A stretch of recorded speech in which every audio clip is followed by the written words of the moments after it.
Hi everyone. A very good afternoon, good evening. How are you all? Okay. Uh, how are you all? Are you all good? Okay. So let us do one thing. We'll quickly revise जो हमने कल करा, and then we'll proceed with today's lecture. ठीक है. सबसे पहले हमने देखा implied conditions and warranty start करा. Implied conditions 11 से शुरू करा. Stipulation as to time देखा. ठीक है. 12 में आए, 12 में आके what is condition, what is warranty, कब treatment etc थोड़ा थोड़ा जाना. फिर 13 में आए, 13 में आके exact treatment के बारे में जाना. फिर हमने देखा कंडीशन, ये हमने ऊपर ही देख लिया था. कंडीशन का अगर ब्रीच हो जाए तो क्या करते हैं? रेप्यूडिएट कर सकते हैं. ठीक है. रेप्यूडिएट करके साथ डैमेजेस ले सकते हो, साथ में वेव ऑफ भी कर सकते हो, और वरना ट्रीटमेंट एज वारंटी भी कर सकते हो. तीन चारों ऑप्शन थे आपके पास अवेलेबल. तीन ऑप्शन रादर. ठीक है. ट्रीटमेंट ही हो गया ना, फिर तो वारंटी की तरह ही उसी में आ जाएगा ना. हाँ, उसी में आ जाएगा वो. ठीक है. Then next up we have, अगर आपके साथ ब्रीच ऑफ वारंटी होता है तो आप डैमेजेस क्लेम करते हो. ठीक है. उसके बाद हम आ गए थे सेक्शन नंबर 14 पे आके हमने देखा. अच्छा, हमने देखा इम्प्लाइड कंडीशंस कौन सी हैं. 14A, 15, 16, 17. इम्प्लाइड वारंटीज कौन सी हैं. 14B, 14C. हमने 14A से अपनी जर्नी स्टार्ट करी. Then we move to section 15. 14A में सबसे पहला क्या था. यार जो बेच रहा है उसके पास पक्का राइट है. और इसमें वर्ड्स क्या डील किए गए थे. अगर राइट टू सेल तब है जब सेल का बात हो रही है, या ना अगर अग्रीमेंट टू सेल हो रहा है तो तब उसके पास राइट होगा जब वो एक्चुअली बेचेगा. ठीक है. तो अग्रीमेंट टू सेल सेल दोनों से डील करा था 14A. और 14A में हमने देख लिया कि टाइटल से हमें कोई लेना देना नहीं है. वर्ड हमें राइट वर्ड यूज है, right to sell word use है, तो हमने उससे केटर विद करा. Sorry. Then we moved on to section number 15. 15 में वर्ड यूज था डिस्क्रिप्शन प्लस, एक वर्ड था डिस्क्रिप्शन, एक वर्ड था डिस्क्रिप्शन प्लस सैंपल. ठीक है. डिस्क्रिप्शन का क्या सीन था कि यार merely because I have asked you something and my product does not match the description, it is a breach of contract, it is a breach of condition. ठीक है. Second, अगर सैंपल प्लस डिस्क्रिप्शन, आपने मुझे चीज दिखाई और मैंने उसको हाँ कर दी. ठीक है. And I brought it home, चाहे मैंने आपको बोली भी थी बट फिर भी आपने मुझे दिखाई और उसके बाद मैंने बल्क मंगाया आपसे. सॉरी. तो हम क्या मानेंगे, we are considering, we are going to consider कि यार चाहे वो प्रोडक्ट आपका सैंपल से मैच कर रहा है but it should match the description as well. Merely because the product matches with the sample is not enough good enough a reason. यार मैं नहीं वापस करूंगा. ठीक है. Then we moved on to section. अच्छा, इसमें हमने केसेस देख लिए थे. 14 को कोई केस नहीं था ना. अच्छा था तो, हाँ 14 का केस था यार. कौन सा था.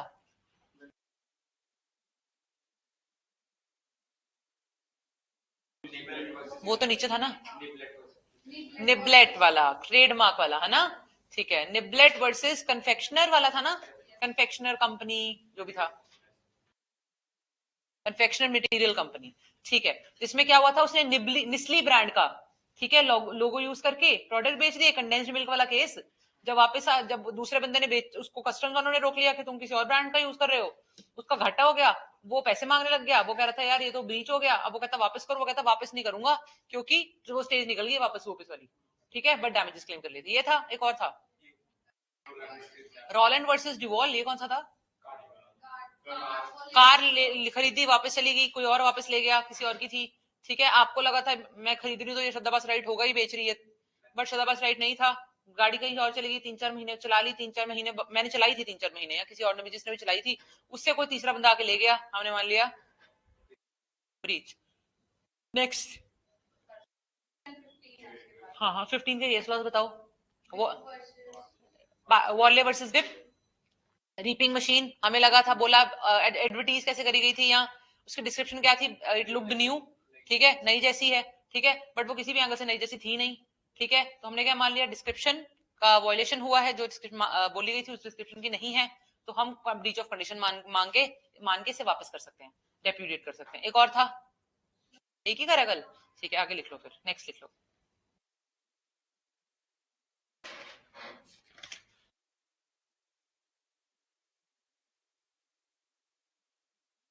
आपने कल वॉले वर्सेस विप का लिख लिया था डिस्क्रिप्शन. नेक्स्ट केस लिख लो प्लीज. Wallis versus Pratt. 15 का ही है.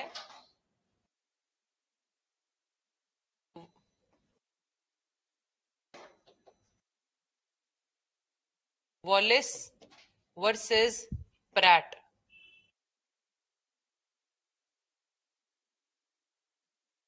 1911.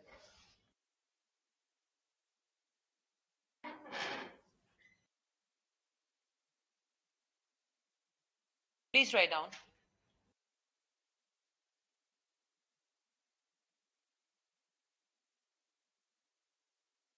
Seller was selling English. Seller was selling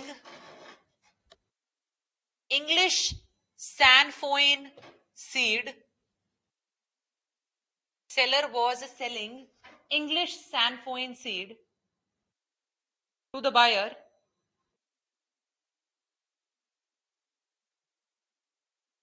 And he even showed the sample of the seed. And he even showed the sample of the seed.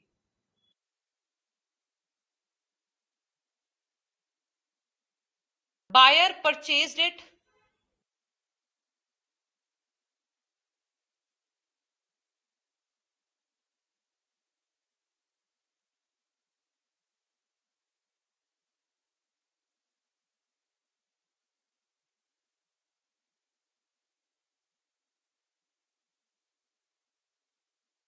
Buyer purchased it, but seed was of very inferior quality.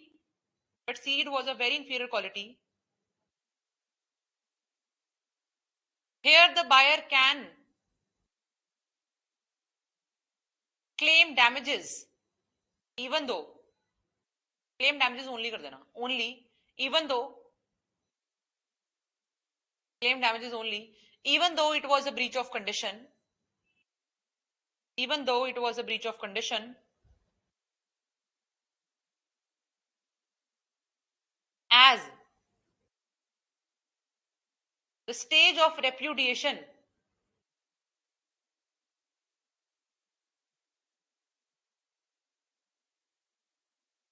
had already passed.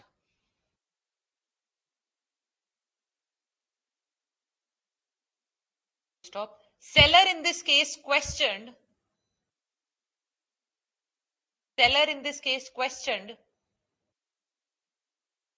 that the sample was shown to the buyer,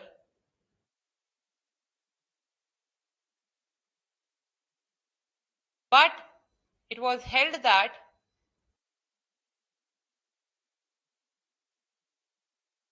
the description also has to match the product. Also has to match the product.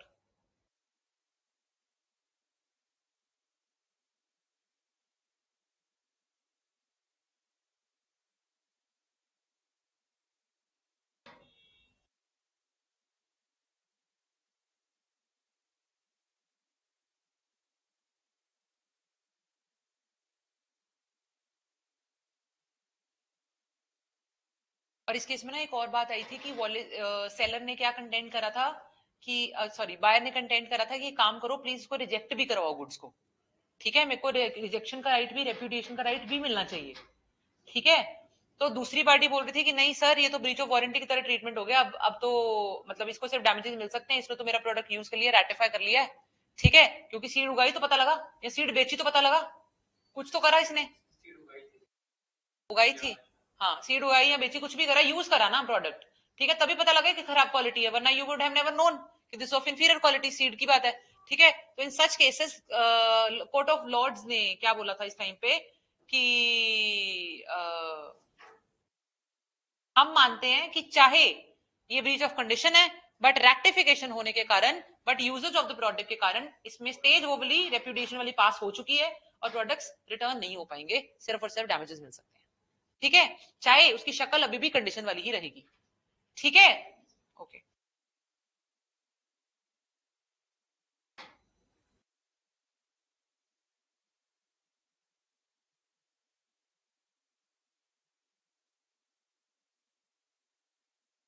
एक और था, एक second,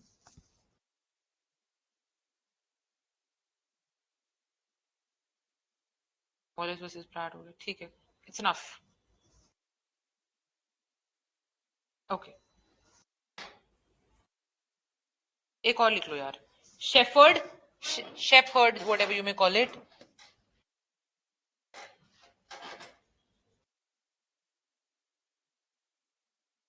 versus Kane, Shepherd versus cane.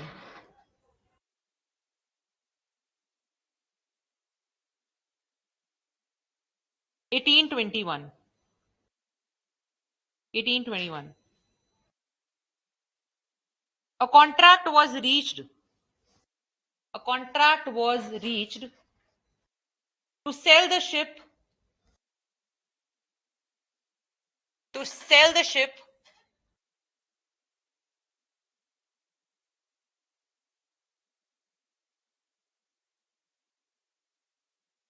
as a copper fastened vessel. As a copper fastened vessel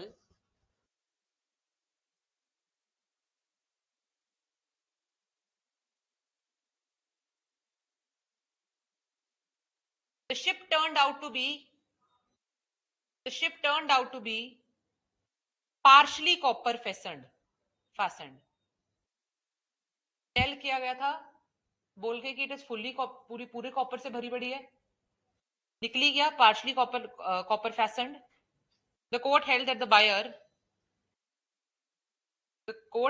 buyer here was liable to reject, क्योंकि देखते पता लग गया, ठीक है, was liable नहीं, entitled to reject the goods, ठीक है, क्योंकि the product did not match the description. चलें आगे please. Can we move to section number 16 now. 16 caveat tempter की बात कर रहा था, ठीक है। केवे टेम्पटर का मतलब क्या था? Let the buyer beware. मैंने बताया था मेंस में क्वेश्चन क्या आता है, when does this rule convert into caveat venditor. Caveat venditor मतलब let the seller beware. क्या ये वाला रूल कभी कन्वर्ट हो जाता है इनटू केवेट वेनिटर? बहुत जगह होता है, वो जगह क्या क्या है आज हम देखने वाले हैं, ठीक है। प्लीज आ जाओ क्लॉज 1 पे, 16 के मान पे।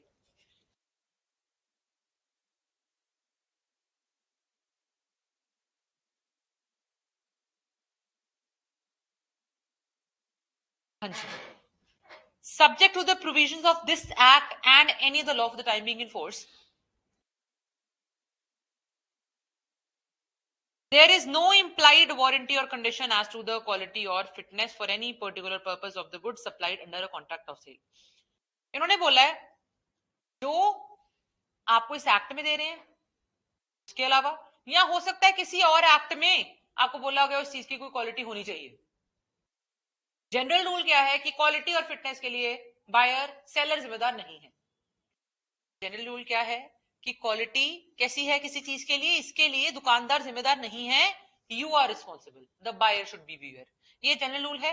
और लिखा गया है subject to the provision of this act, मतलब जो आगे आपको बताने लगे वो एक्सेप्शंस की तरह काम करेगा, ठीक है। And any the law of the timing in force, अगर किसी और लॉ में इससे ऐसी बात इसके फेवर की बात करी हो कि यार this products quality should be top, जैसे हमारे क्या कहते हैं फूड प्रोटेक्शन फूड एडल्ट्रेशन वाले जो एक्ट्स होते हैं, एफसीसीआई जो भी होते हैं, कितने एक्ट्स वगैरह रहते हैं, वहां पे प्रोटेक्शन के लिए स्पेशली बोला जाता है, क्वालिटी के लिए स्पेशली बोला जाता है, तो यार उनका भी तो ध्यान रखेंगे हम, ठीक है, कि अगर वहां पे बोला गया तब तो क्वालिटी मेंटेन करनी पड़ेगी किसी चीज की, किसी रीजनेबल क्वालिटी तो मेंटेन करनी पड़ेगी।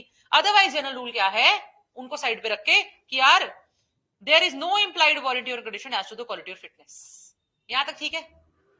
For any particular purpose of goods supplied under a contract of sale except as follows. सबसे पहले देखिए पहली exception, where the buyer expressly or by implication makes known to the seller the particular purpose for which the goods are required. अब हुआ क्या, when you go to a shop, supposedly आपको जो landmark judgement इसमें जो हम करते रहते हैं प्रीस्ट वर्सेस लास्ट, एक बंदा दुकान पे जाके बोलता है, कहता है आई need a hot water bottle, chemist को जाके बोलता है आई need a hot water bottle, ठीक है। अब देखो ये इंप्लाइड नहीं है कि हॉट वाटर बॉटल में हॉट वाटर डलना है, नहीं है, अच्छा हाँ इंप्लाइड है ना ये तो, ठीक है। इन्होंने वर्ड यूज किया देखो एक्सप्रेसली और बाय इंप्लीकेशन, तो कुछ चीजें ऐसी होती है जिनके लिए आपको बताना नहीं पड़ता इसकी यूसेज क्या होने वाली है। फ्रिज ले रहे हो, कॉमन सेंस की बात है, फ्रिज क्यों खरीदा जा रहा है। हॉट वाटर बॉटल ले रहे हैं, इंप्लाइड बात है क्यों लिया जा रहा है। दूध लिया जा रहा है, क्यों ले जा रहा है, नहलाने के लिए, नहाने के लिए तो नहीं लिया जा रहा है, ठीक है। इफ यू आई मीन जैसे एक केस था उसमें बंदे ने डिफेंस क्या लिया, I am going to tell you that case as well, कि वो दूध कंटेमिनेटेड निकला, बंदे को इन्फेक्शन हो गई, वो बोलता कि यार मुझे क्या पता था पीना है, गेट माय पॉइंट। ऐसे डिफेंसेस भी सेल ऑफ गुड्स एक्ट में बंदा सामने वाला लेता है, तो उन्होंने बोला कुछ चीजें ऐसी होती है जिनके लिए बताना नहीं पड़ता क्या करना है, ठीक है, तो इंप्लाइड होता है कि आपने क्या करना है उस चीज का। ठीक है, तो ऐसी चीजों को भी अब देखो, इन्होंने पहले एक्सेप्शन क्या बनाई है, वेयर द बायर एक्सप्रेसली और by implication makes known to the seller the particular purpose for which the goods are required so as to show that the buyer relies on the seller's skill और judgment, कि हम we are relying on your, अब मैंने आपको आके बोला give food colour anything, you demand कि please मुझे कोई भी चीज दे दी जाए यार, कुछ दिमाग में नहीं आ रहा, कुछ भी ले लो आप दुकान पे जाकर। एग्जैक्टली एग्जैक्टली एग्जैक्टली ठीक है, इस सॉल्ट की दवाई चाहिए कोई भी, ठीक है, सपोजिबली कफ की दवाई मांगते हो आप, you are relying on the skill and judgment of the seller. ठीक है, ठीक है, तो ऐसे केसेस में हम सेलर को जिम्मेदार कर देते हैं अगर गड़बड़ी होती है तो। जनरल रूल में हम क्वालिटी के लिए सेलर को जिम्मेदार नहीं करते, बायर को जिम्मेदार रखते हैं। एक्सेप्शन क्या होगी इसके, लेकिन when you are relying on the judgment and skill of the seller, in such cases seller becomes liable. लेकिन इसकी भी आगे एक एक्सेप्शन है, इसकी आगे एक्सेप्शन क्या है, पूरा पढ़ लो पहले इसको, उसके बाद इसके एक्सेप्शन पे आते हैं। Description which is it is the and the goods are of a description which it is in the course of the seller's business to supply. Obviously chemist से जाके आप ये तो नहीं मांगोगे कि मुझे मतलब you can go to normal person a दुकानदार एंड सीक मेडिसिन। ठीक है, तो आप कहते हो यार मैंने तो उससे पूछ के ली थी। ठीक है, the person that you are जिसकी जजमेंट या स्किल पे आप रिलाई कर रहे हो, that person should be of that business. ठीक है, दैट पर्सन शुड बी, देखो इन्होंने क्या लिखा है, the goods are of description which is in the course of the seller's business to supply, उसका काम है वो। ठीक है, whether he is a manufacturer और द प्रोड्यूसर और नॉट, कुछ भी, रिटेलर है, मैन्युफैक्चरर है, प्रोड्यूसर है, he is in the regular course of that business, he is working. There is an implied condition that the good shall be reasonably fit for that purpose. फिर आप एक implied condition क्या attach हो जाती है seller के सिर पे, कि यार ये पक्का उसी काम के लिए दे रहा होगा जिस काम के लिए मैं मांग रही हूँ, या उसी वही काम करेगी वो चीज जिस काम के लिए मांगी गई है। ठीक है, तो यहाँ पे बायर बायर लाइबल नहीं होता, यहाँ पे सेलर लाइबल हो जाता है। ठीक है, लेकिन इसकी भी आगे एक एक्सेप्शन है, वो प्रोवाइजो में दी गई है। प्रोवाइजो कहता है, सोचो आपने जाके बोला, एक बंदे ने जाके बोला मुझे ना स्ट्रेटनर चाहिए फिलिप्स का, फिलिप्स का स्ट्रेटनर, ठीक है, फिलिप्स की प्रेस। आपने जाके ब्रांड नेम से जब कोई चीज परचेज करी होती है, उसमें आप सेलर की स्किल पे रिलाई नहीं करते हो। ठीक है, when you ask according something according to a trade name or a brand name, ठीक है, in that case we are not relying on the judgment and skill of the seller। तो हम क्या मानते हैं कि यार इस केस में अगर कोई गड़बड़ी मिलती है तो seller here is not liable at least. ठीक है, तो यहाँ पे let the seller beware नहीं है। ठीक है, ये फिर से उल्टा पड़ जाएगा, now you can sue the company only. है, यहां तक ठीक है। तो इसमें ना एक चीज एक ना केस आया था, आई विल टेल यू। मैंने एक बंदे ने जाकर दुकान में बोला कि मुझे ना एक टूरिंग पर्पसेस के लिए बहुत ही कंफर्टेबल कार चाहिए, टूरिंग के लिए कंफर्टेबल कार चाहिए। उस बंदे ने उसे बुगाटी बेच दी विच इज हाईली अनकंफर्टेबल। ठीक है, तो ये माना गया। तो उसने बोला कि यार when I am driving this car this is highly uncomfortable. उसने बोला कि यार मैं तो बुगाटी ब्रांड नेम बेचा तुझे। तो उसने बोला but I relied on your skill that you are a car expert, you are going to sell me a car which is comfortable. I specially quoted I need a car for touring purposes. ठीक है, मैंने तो नहीं बोला मुझे Bugatti चाहिए। ठीक है, I did not demand a trade name और ब्रांड नेम। मैंने आपसे कंफर्टेबल कार मांगी, टूरिंग पर्पसेस के लिए मांगी, तो I relied on your judgement and skill. In this case, even though the trade name was there, brand name was there, seller was held liable।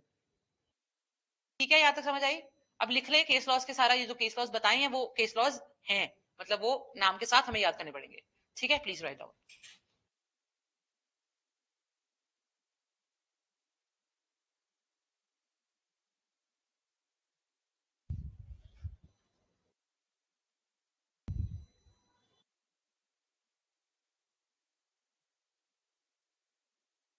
ये tempter का मतलब तो लिख लिया होगा। General rule is that, general rule is that the seller is not responsible, that the seller is not responsible for the seller is not responsible for the quality or fitness of the goods, quality or fitness of the goods except when provided by this act, except when provided by this act or any other law, or any other law for the time being in force. The time being in force.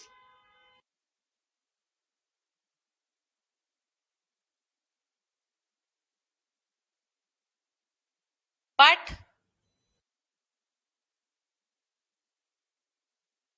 this rule converts into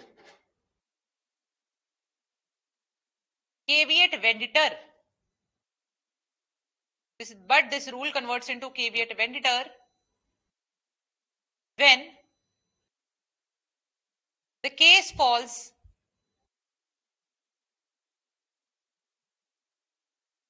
under the three exceptions given under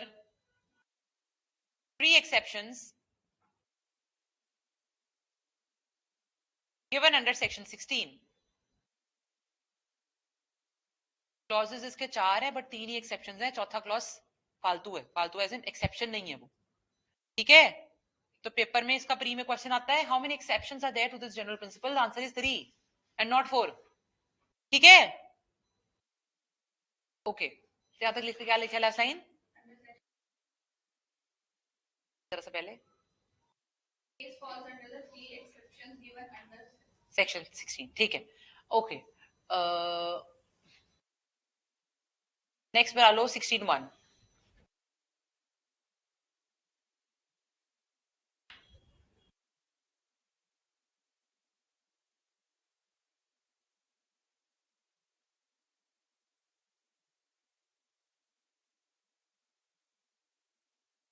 where the purchaser explicitly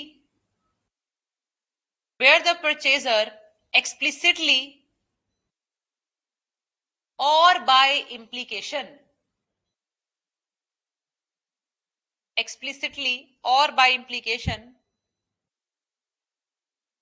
makes known to the vendor or by implication makes known to the vendor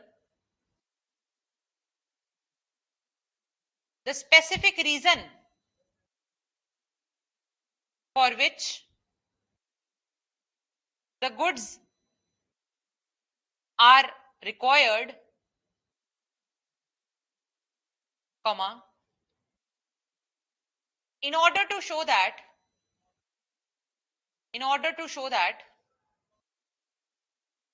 the purchaser depends upon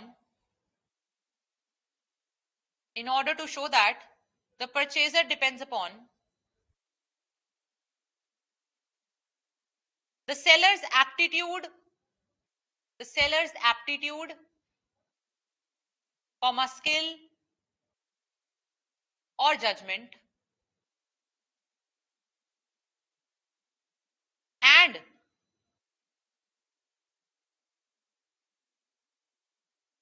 the merchandise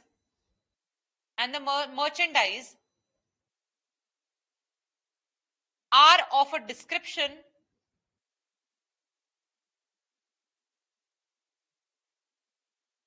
which it is over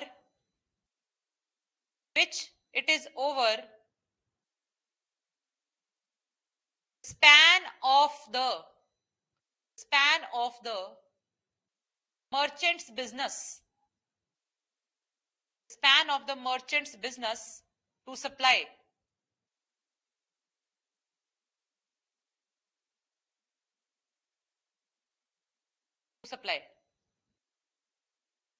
Comma, there is an implied condition that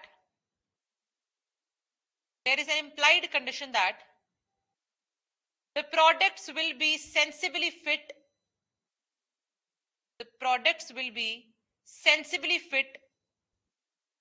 for such reason.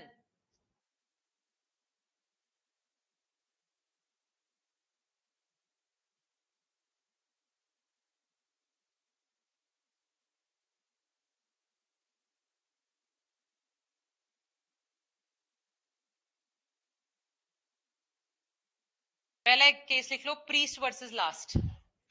Priest. Priest.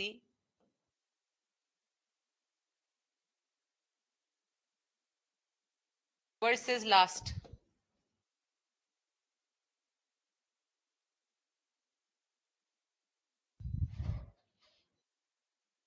B went to S. B went to S, comma seller, who is a chemist. B is the buyer, S is the seller, okay? B went to S, comma seller, who is a chemist, and demanded a hot water bottle from him. And demanded a hot water bottle from him.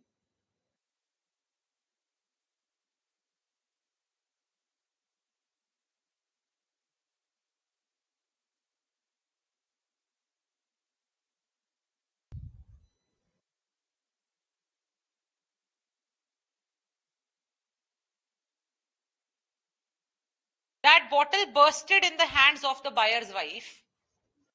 That bottle bursted in the hands of the buyer's wife and caused injuries. And caused injuries.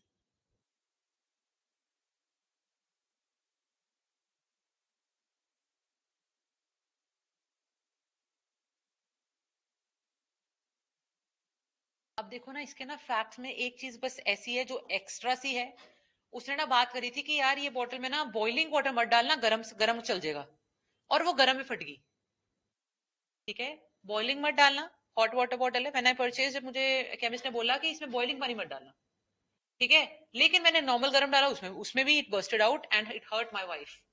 ठीक है, in such cases it was held, लिख लो. In this case it was held that the seller will be liable,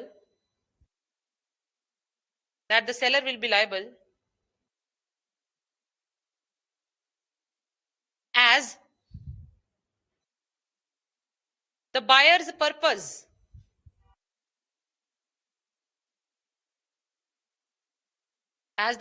purpose was clear when he demanded a hot water bottle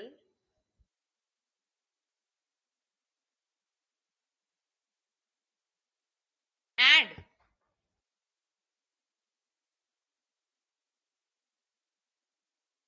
this will work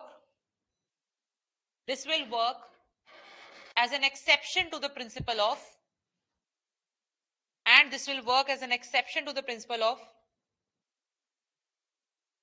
caveat emptor and fall in the purview of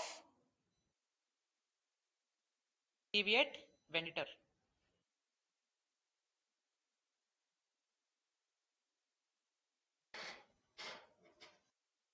Next case.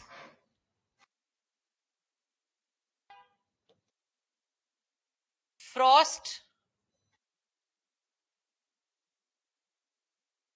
versus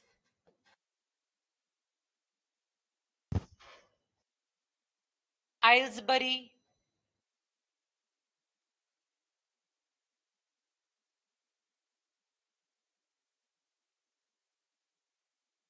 confusion हो गई है. मैं spelling सही लिख रही हूँ ना, बताना. ये वाली डेयरी होती है ना, ये वाली आई ए वाली दूसरी डायरी होती है ना, है ना. आई DIARY वो वाली होती है ना, नोटबुक वाली डायरी. AI होती है ना ये वाली, पक्का है ना. ठीक है, फिर लिख लो. जिंदगी में से कंफ्यूजन नहीं होती है, लेकिन दो वर्ड सामने पड़े तो हो जाती है. व्यूज हो आप निकेत की स्पेलिंग सही लिखेगी नहीं? चेक कर लो यार, मैं जाके देख लेती हूँ.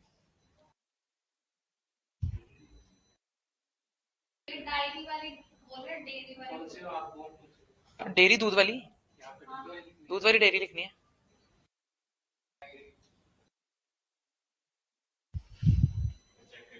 कर रही हूँ. DIA होता है, डायरी, वो वाली डायरी, एंट्री वाली डायरी। ये सही है, ठीक है। This is 1905। 1903। और सुनो, जब हम आगे प्रोविजंस करेंगे 16(2), 16(3), 16(2) स्पेशली, 16(1) और 16(2), 16(1), 16(2), they are very overlapping.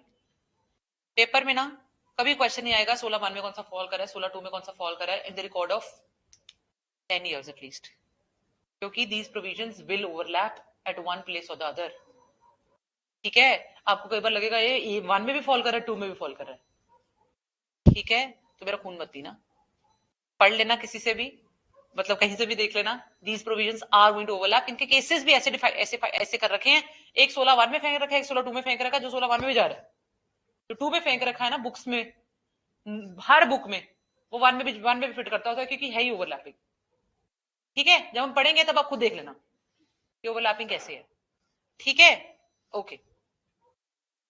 Buyer purchase milk products from seller.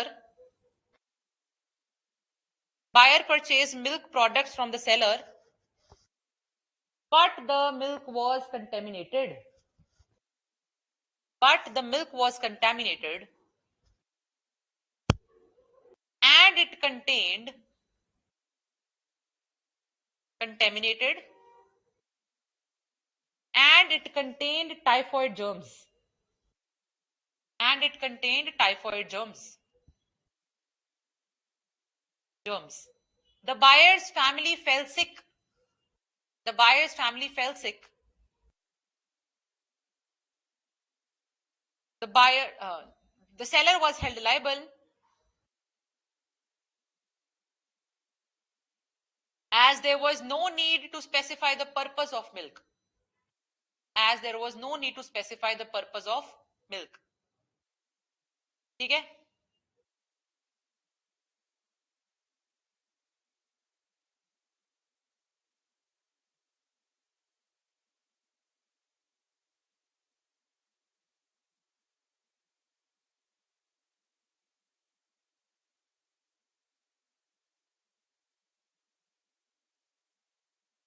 एक और केस लिख लो।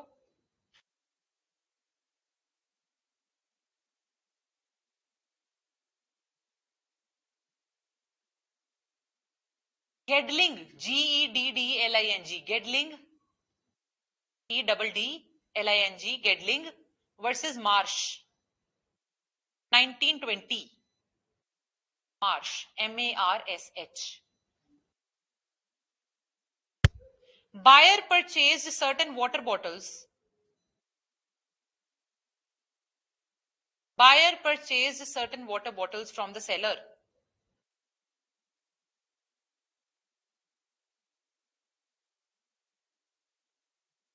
इस केस में क्या हुआ, मैं पानी की बोतल खरीद रही हूँ, कांच की बोतल है, पर बोतल मेरे हाथ में टूट गई, वो बोलता तुम तुमसे पानी खरीदा था ना, contract was for sale of water. अब वाटर उसमें कंटेन्ड था, तो उसके लिए मैं जिम्मेदार थोड़ी हूँ, बट इस केस में भी सेलर को जिम्मेदार ठहराया गया था। पानी कंटेन्ड जिसमें था, जिसके कारण मेरे हाथ पे चोट आई है, ठीक है, तो ये इसके लिए, चाहे पानी was pure, but the bottle जिसमें कंटेनर में कंटेन्ड था उसमें डिफॉल्ट था, तो ये भी बायर की गलती ही मानी गई है, सॉरी सेलर की गलती ही मानी गई है, ठीक। एक्चुअली हाथ में टूट गई ना, इट हैड अ क्रैक, हाँ, it burst out in the hands of the, without the buyers fault, ठीक है, कंजम्पशन के टाइम पे वो टूट गई है, जिसके कारण इंजरी हो गई है। लिखो please.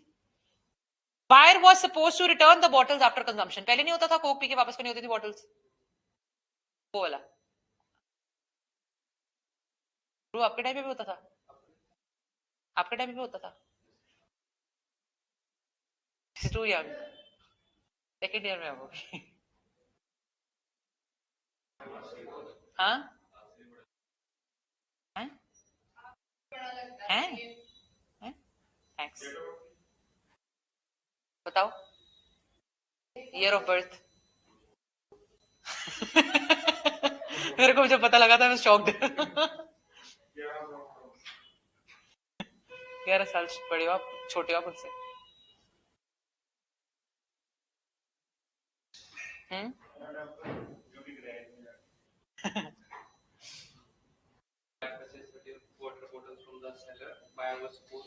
To return the bottles after consumption. To return the bottles after consumption. Full stop. Here the subject matter of the contract. Here the subject matter of the contract was sale of water. Inverted commas में रखना. Sale of water. Contract was sale of water. Those bottles were not the subject matter of the contract. Those bottles were not the subject matter of the contract. But in this case,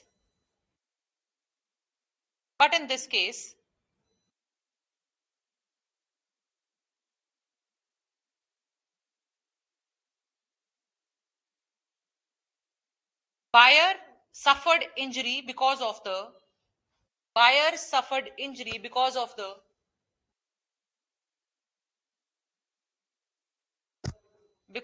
crack in the glass bottle.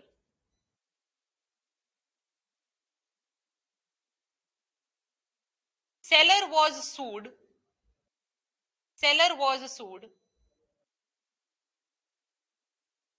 but he defended that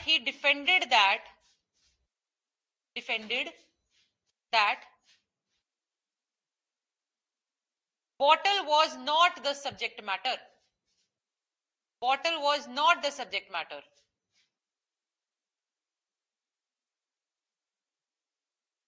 The full stop. The court held that the seller was responsible.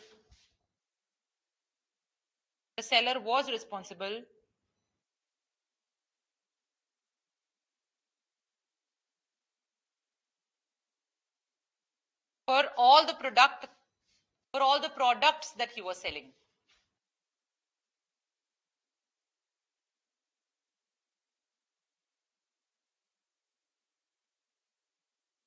Next case. I say, right?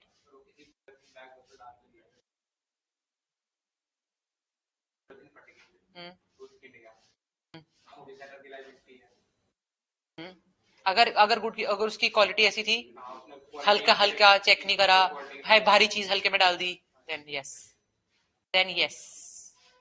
ये सारे ना matters पता है cell of goods में consumer protection में चल जाते हैं. You get my right. या हाँ, बहुत एग्जैक्टली. ये तो छोटे छोटे मैटर्स को कुछ आता नहीं, ठीक है, लेकिन मोस्ट ऑफ देम ये सब लोग वहां फिट करते हैं कंज्यूमर प्रोटेक्शन में. कोई गुड्स में जरा सी भी गलती हो जाए, हम फटाफट कंज्यूमर प्रोटेक्शन भागते हैं, इसकी हेल्प कम लेते हैं सेल ऑफ गुड्स की, तभी थोड़ा रिडंडेंट एक्ट सा बन जाता है. ठीक है, ये एक्ट थोड़ा रिडंडेंट इसलिए बन जाता है, जब मैं आपको अभी नेक्स्ट टॉपिक भी कराऊंगी मर्केंटेबल क्वालिटी जो मैं कराने लगी हूँ, उसका एक ना मैं आर्टिकल पढ़ रही थी आज ही, उसमें एग्जैक्ट उसका रिश्ता जोड़ रखा था कंज्यूमर प्रोटेक्शन एक्ट से, कि जो कंज्यूमर प्रोटेक्शन एक्ट में हिदायतें दे रखी हैं कि ये नहीं होना चाहिए, ये नहीं होना चाहिए, ये नहीं होना चाहिए, ये नहीं होना चाहिए गुड्स के साथ, वही सभी तो है. ठीक है, तो हम लोग उसका हेल्प ज्यादा आसानी से ले पाते हैं, तो इसकी कोर्ट्स भी लगा है, जल्दी मैटर निकल जाते हैं. चलो जी, ठीक है. Bellary versus BALRY. हाँ जी, ये उसकी उसमें है प्रोवाइजो में, 16A के प्रोवाइजो में. Baldry BALRY versus Marshall.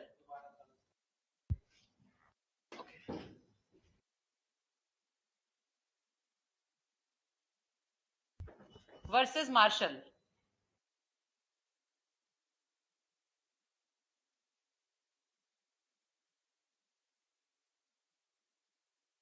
(1925)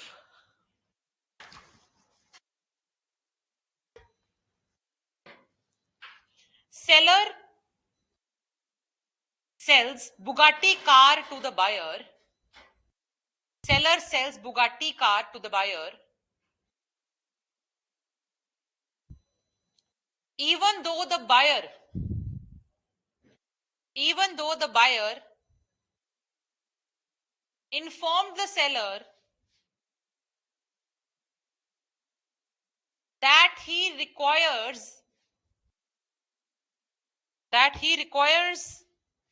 a car for touring purposes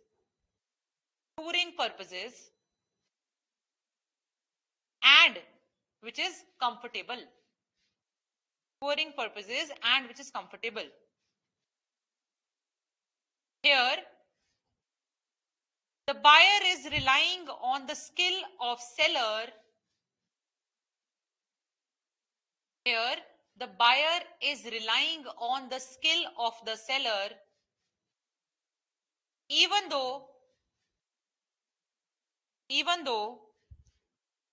he is buying,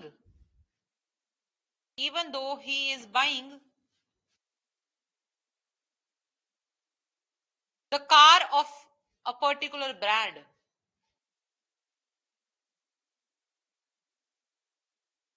So, the seller is to be made liable the reputed brand.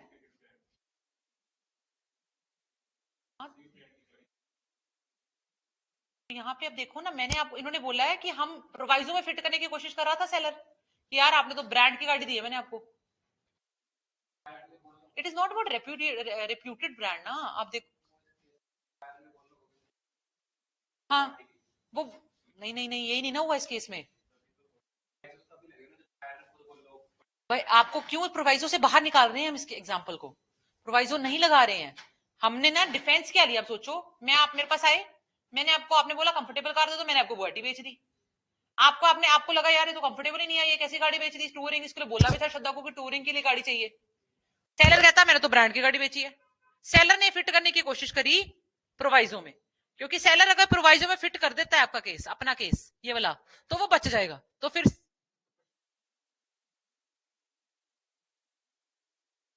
हाँ, तो यही तो इन्होंने, कोर्ट ने यही तो बोला. आप देखो, सेलर ने फिट करने की कोशिश करी तो कोर्ट ने बोला कि ये कुछ नहीं है कि उसने आपने ब्रांड की गाड़ी बेची है. अगर आपसे डिमांड नहीं करी गई है, ठीक है, तो आपका केस प्रोवाइजो में फिट नहीं करता है. अगर मैंने सीधा ब्रांड मांगा हो बुगाटी और आपने बुगाटी ही बेची हो, ठीक है, तब ये केस प्रोवाइजो में फिट करेगा, वरना प्रोवाइजो में फिट नहीं करेगा. You get my point. Confusion कुछ डिक्टेशन में हुई है क्या? ठीक है, ओके. कहां तक लिखा? So the seller is to be made responsible. Seller is to be made responsible if the car does not serve that purpose. If the car does not serve that purpose. ठीक है.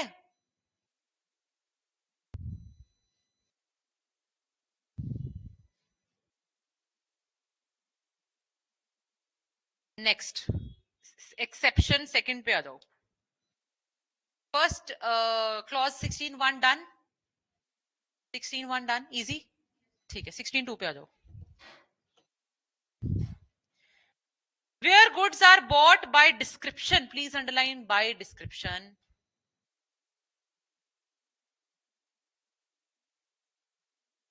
This is section 16 clause 2. इसको बहुत जगह पे treat किया जाता है as an extension to section 15. ठीक है, पैरेलली पढ़ा जाता है इसे 15 के साथ. ठीक है, तो जब आप केस फाइल होता है तो ब्रीच ऑफ कंडीशन 15 में भी हो रही है और 16(2) की भी हो रही है और 16(1) की भी हो रही है, ऐसा माना जाता है. ठीक है, okay. Where goods are bought by description from a seller who deals in the goods of that description. Common sense की बात है, तो काम वो करता है उससे ही. ठीक है, whether he is the manufacturer or producer or not, there is an implied condition that the goods shall be of merchantable quality. अब ना मैं आपको एक पैराग्राफ दूंगी, व्हाट एग्जैक्टली इज मर्केंटेबल क्वालिटी, कहीं पे डिफाइंड नहीं है. हमने बोला मर्केंटेबल क्वालिटी मतलब चाहे वो पर्सनल यूज करना हो, चाहे मार्केट में आगे बेचनी हो वो चीज. ठीक है, वो सही है, मार्केट में उतनी वैल्यू भी पड़ेगी जितनी मैंने खरीदी, जितनी मैंने सोची, और पर्सनल यूज करनी हो तो भी. इसमें ना एक एग्जांपल आया था, एक ना केस आता है निटिंग कंपनी का कोई. मैंने एक कंपनी से कपड़े, एक दुकान से कपड़े खरीदे पहनने के लिए. जैसे ही मैंने वो कपड़े पहने मुझे स्किन इन्फेक्शन हो गया. ठीक है, तो माना गया था यार ये तो मर्केंटेबल क्वालिटी ही नहीं है, बेचने लायक नहीं है चीज, ऐसा. ठीक है, तो जब चीज बेचने लायक नहीं होती है तो उसमें सेलर जिम्मेदार माना जाता है, बायर नहीं। एक्सेप्शन बन जाती है कीवेट एम्प्टर की। ठीक है, तो अब आप देखो, इसको मैं 16(1) में भी जोड़ना चाहूँ तो मैं जोड़ सकती हूँ, कोई बड़ी बात नहीं है। ठीक है, क्योंकि मैं कहूंगी यार इंप्लाइड नहीं है कपड़े पहनने के लिए लिए होंगे, सेंस की बात है ना ये तो इसलिए 16(1) 2 ओवरलैपिंग है। ठीक है, ये केस जो मैं अभी आपको बताऊंगी, दो केसेस, वो स्पेशली 16(2) के ही केसेस हैं, लेकिन देयर इज नो प्रॉब्लम, वहां पे कहीं नहीं लिखा गया, कोर्ट कहीं पे नहीं लिखता ये 16(2) में फॉल कर रहा है। ठीक है, प्लीज राइट डाउन।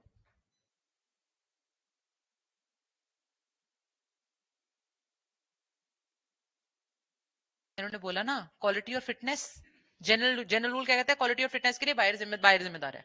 ठीक है, लेकिन अगर हम उस दुकान से खरीद रहे हैं, उस बंदे से खरीद रहे हैं जिसको उस चीज की नॉलेज है, वो रेगुलर उस चीज का बिजनेस कर रहा है, तो हम एक्सपेक्ट करते हैं कि क्वालिटी मर्केंटेबल हो, नॉर्मल क्वालिटी हो जो चाहिए। एक कपड़ा चाहिए तो पहनने के लिए चाहिए, पहनने लायक हो। ठीक है, अब बाकी चीजें जैसे कि डायरेक्ट कॉन्ट्रडिक्शन से थोड़ा सा फर्क पता है कैसे पड़ रहा है, फर्क इस चीज का पड़ रहा है कि उसमें क्या बोला है कि क्वालिटी और fitness when you purchase any article, it is not buyers responsibility generally, ये बोल दिया। Sellers, it is not sellers responsibility. यहाँ पे उन्होंने बोल दिया सेलर रिस्पांसिबिलिटी तब मानी जाएगी व्हेन यू आर परचेजिंग, एक ऐसे इंसान से जिसको नॉलेज थी, जिसका रोज का काम था, उससे आप सामान खरीद रहे हो और वो इतना भी नहीं निकलता कि आपका गुजारा हो जाए। There is a slight difference, do you see that. इसमें हमने बोला क्वालिटी और फिटनेस के लिए हम जिम्मेदार नहीं, वो पर्टिकुलर है एग्जैक्टली थोड़ा सा फर्क डिविएशन इसमें कैसे आ रहा है, डिविएशन इस सेंस से आ रहा है कि यार वो चीज इस लायक भी नहीं है कि वो पहन भी ली जाए। आप देखो ना कपड़ा, आप देखो ना ऐसे ले लो, कपड़ा श्रिंक हो गया, वो क्वालिटी और फिटनेस है, और कपड़ा पहन के इन्फेक्शन होगी, ये मर्केंटेबल क्वालिटी है। Take it like that, you get my point. Yes, this is the difference. कपड़ा फेड हो गया, क्वालिटी एंड फिटनेस। ठीक है, यस, कपड़ा पहन के इन्फेक्शन हो गई थी ये वाली, ये सेलर रिस्पॉन्सिबल, मर्केंटेबल ही नहीं है यार। बेसिक जो ट्रेट होता है उस चीज का वही नहीं फॉलो हो पा रहा, ये बहुत बेसिक है, ये बिल्कुल बेस को टच करता है। Merchantable, merchantability is very basic. Exactly, exactly, yes. चल इंडिया, वो ठंडी हवा नहीं दे रहा, मर्केंटेबल नहीं है। हमने कोई चीज सोची थी यार इतने की मार्केट में बिकेगी, हमने खरीदी, वो आधे रेट पे बिकने लगी, तूने मेरे से धोखा करा, मर्केंटेबल ही नहीं थी यार ये तो चीज। ऐसा एक पैराग्राफ लिखो मर्केंटेबिलिटी के बारे में, उससे बहुत कुछ क्लियर हो जाएगा आपका कि व्हाट एग्जैक्टली इज मर्केंटेबिलिटी। ठीक है, आपको रुको, the phrase merchantable quality,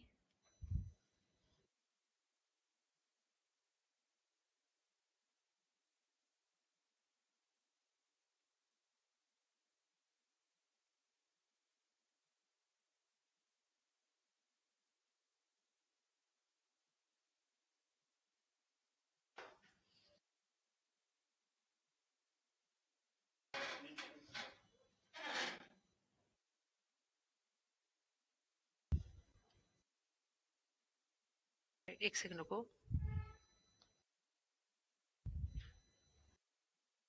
are not defined, the term लिखा ना मर्केंटेबल क्वालिटी, हाँ, इज नॉट डिफाइंड कर देना फिर। ठीक है, the term merchantable quality is not defined anywhere in Sale of Goods Act, but this term has been used for judicial decisions, but this term has been used for judicial decisions and other commercial purposes, for judicial decisions and other commercial purposes over a long period of time, over a long period of time. So it can be assumed that,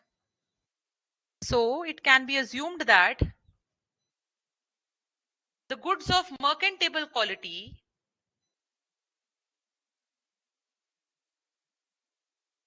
goods of क्या लिखा है? will comply with the description given will comply with the description given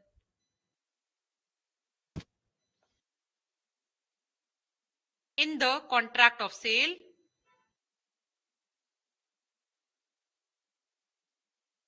so that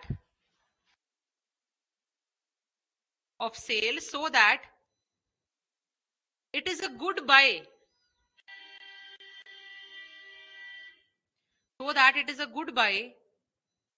for the purchaser buy की खरीद good buy for the purchaser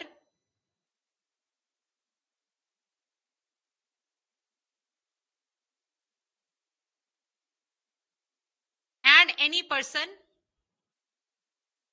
who is reasonable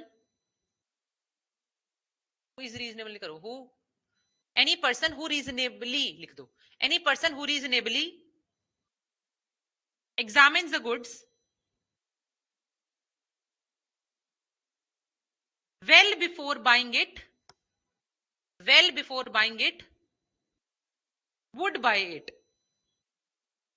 would want to buy it या would buy it जैसा मर्जी. The phrase mercantile quality would mean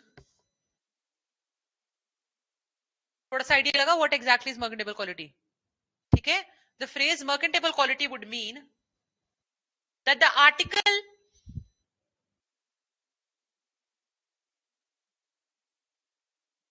should be in such a condition and of such a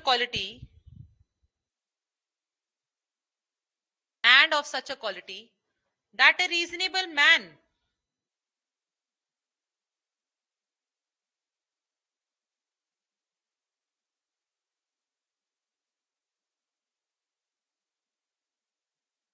would not shy away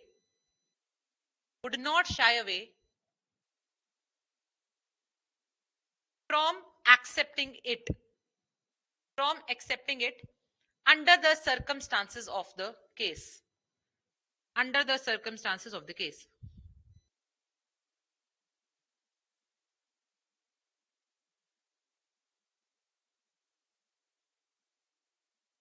Mercantility is about the quality and not the purpose.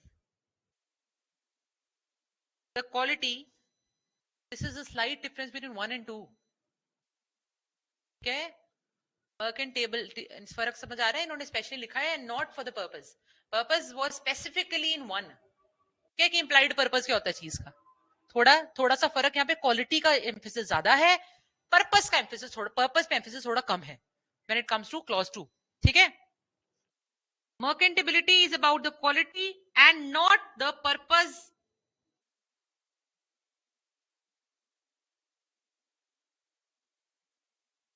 When the seller is not aware of the purpose of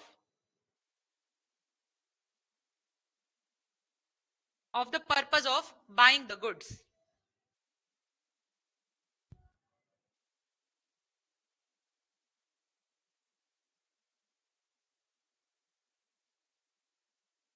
आप कहां से हो?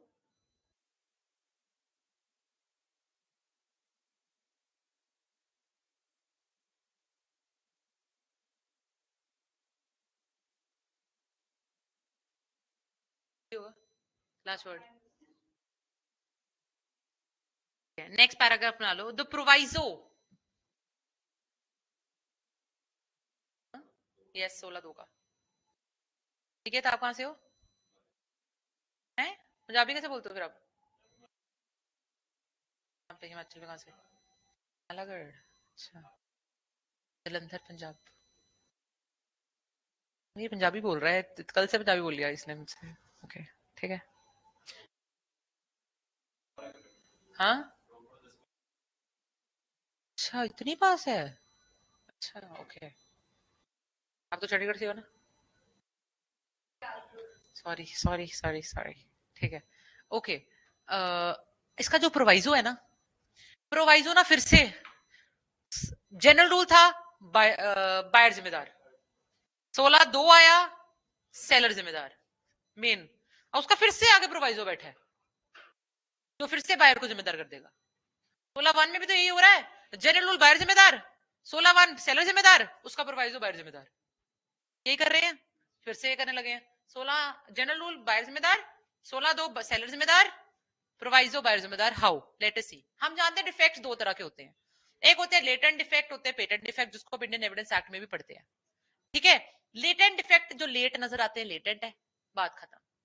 Late नजर आते हैं वो latent होते हैं, ठीक है, याद करने का यही तरीका होता है। पेटेंट कौन से होते हैं, जो at the face of it नजर आ जाते हैं, ठीक है। तो सोचो कोई ऐसी चीज, मैंने आपसे कोई चीज मांगी, इसमें हम एक केस करेंगे जब गाड़ी के पुर्जे ही अलग लगे हुए हैं, ठीक है। आपको अगर एविडेंटली वो दिख रहा है कि यार जो मैंने चीज मांगी थी वो नहीं है, आपने एग्जामिनेशन करी, आपको रीजनेबल एग्जामिनेशन का मौका मिलता है, आपने एग्जामिन करा और आपने खरीद लिया, क्योंकि आपको डिफेक्ट नजर ही नहीं आया। लेकिन जब चलाई गाड़ी तो पता लगा इसमें तो यार इंजन ही कोई और डाल रखा है, ठीक है। मैंने 2004 मॉडल खरीदा है या 2020 मॉडल खरीदा, मुझे इसमें 2004 का इंजन डल रखा है, एनीथिंग लाइक दैट, ठीक है। इन सच केसेस जो ऐसा डिफेक्ट है जो मुंह पे नजर नहीं आता है, एग्जामिनेशन के बाद भी पेटेंटली नजर नहीं आया, ऐसे देखो, अगर ऐसा डिफेक्ट है जो पेटेंटली नजर आ गया और आपने फिर भी खरीद ली, फिर आप जिम्मेदार हो। ये है प्रोवाइजो का जनरल रूल। प्रोवाइजो का भी आगे जनरल रूल है कि अगर आपने एग्जामिनेशन के बाद खरीद ली गाड़ी, ठीक है, तो आप जिम्मेदार हो, प्रोवाइडेड कि जो डिफेक्ट, हाँ, वो लेटेंट पेटेंट दोनों हो, लेकिन अगर वो डिफेक्ट ऐसा था जो आपको पता नहीं लगा देखने पे, वो था लेटेंट डिफेक्ट जो बाद में यूसेज के बाद नजर आया, in such cases seller will again be liable. Get the story. चार चीजें, तीन चार चीजें होगी एक के अंदर अंदर ही, seller, buyer liable, exception seller, फिर बायर, फिर सेलर, ठीक है।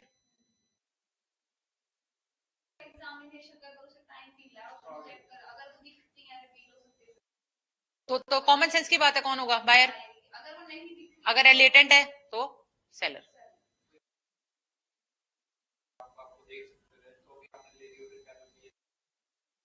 Yes yes yes yes yes, लिखो कंटिन्यूएशन प्रोवाइज, नेक्स्ट पैराग्राफ बना लिया प्रोवाइज होगा, please write down. The proviso in this case divides the default in the goods into two parts.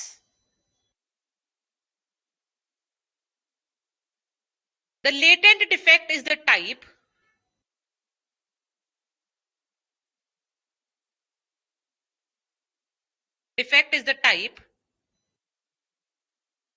which cannot be discovered by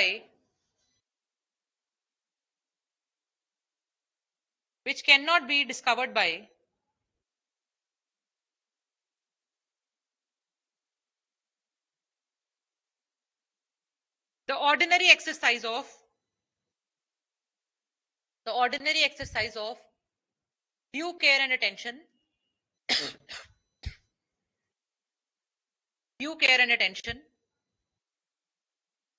full stop. The patent defect is a type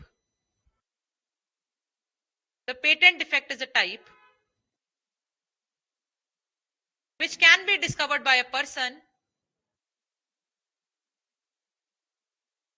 on examination of the goods.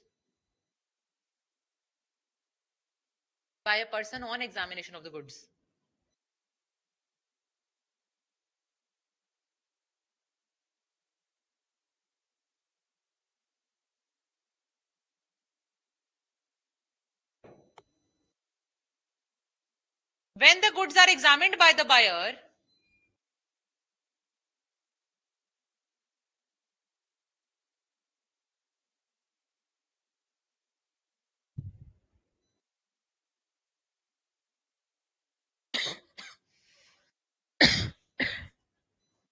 and he still purchases the goods,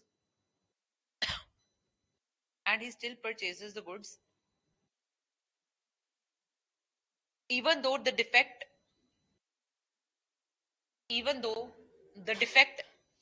in the goods was a patent one, was a patent one, comma, then buyer will be liable. Then the buyer will be liable.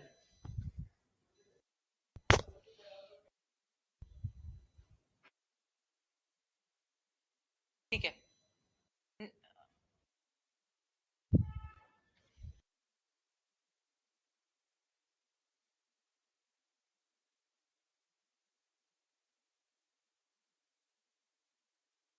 एक case लो लिख लो, Grant versus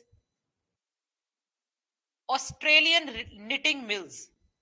grant versus Australian knitting mills. KNI वाला knitting. हाँ जी, 1936.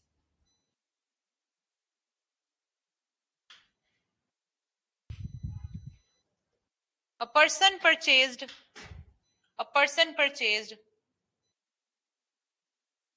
some pairs of woolens,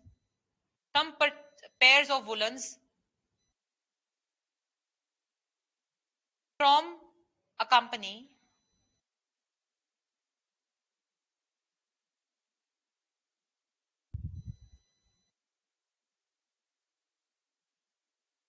it was nowhere mentioned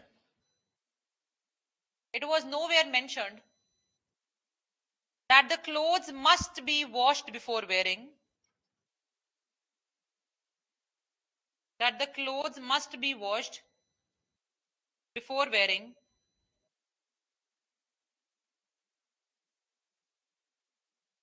within 9 hours of first wearing,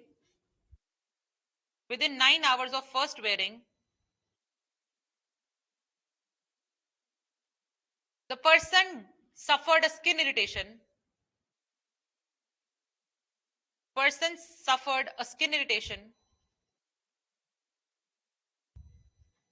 It was held that the clothes were not of merchantable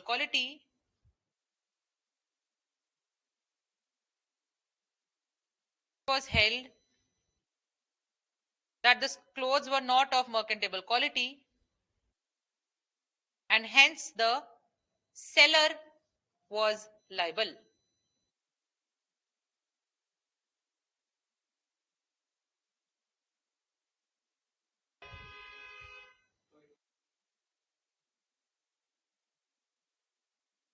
Treatment as a warranty, yes.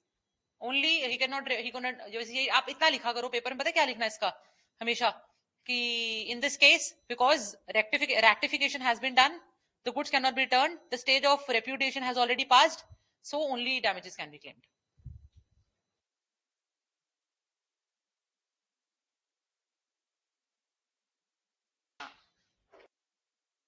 Yes.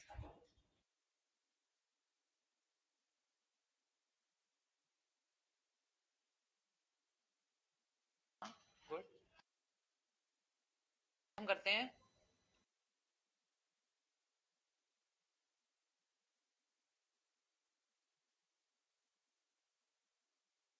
एक word तो ये सबको पता होगा, I hope grand norm का मतलब पता होगा. ग्रैंड नॉर्म जिनके लिए न्यू है वो लिख ले, एक और दे दूंगी.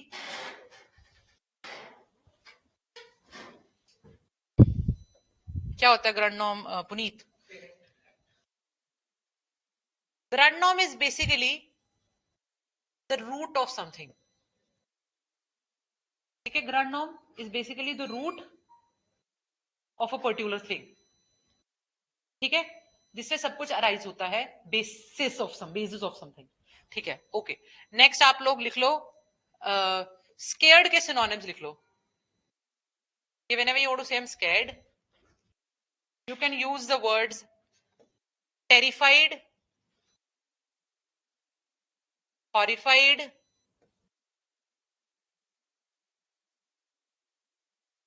afraid, petrified,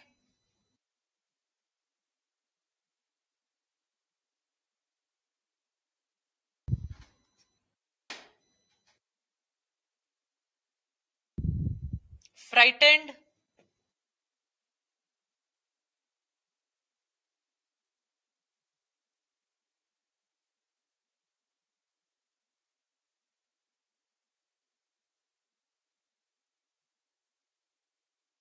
बहुत है.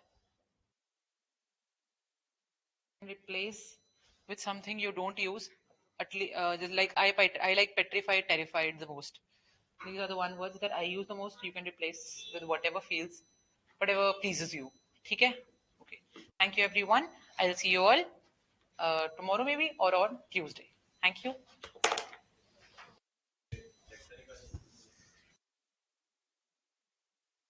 ट्यूसडे को करा लियो ट्यूसडे को करा लियो हाँ जी ये मैं लेके जा रही हूँ ठीक है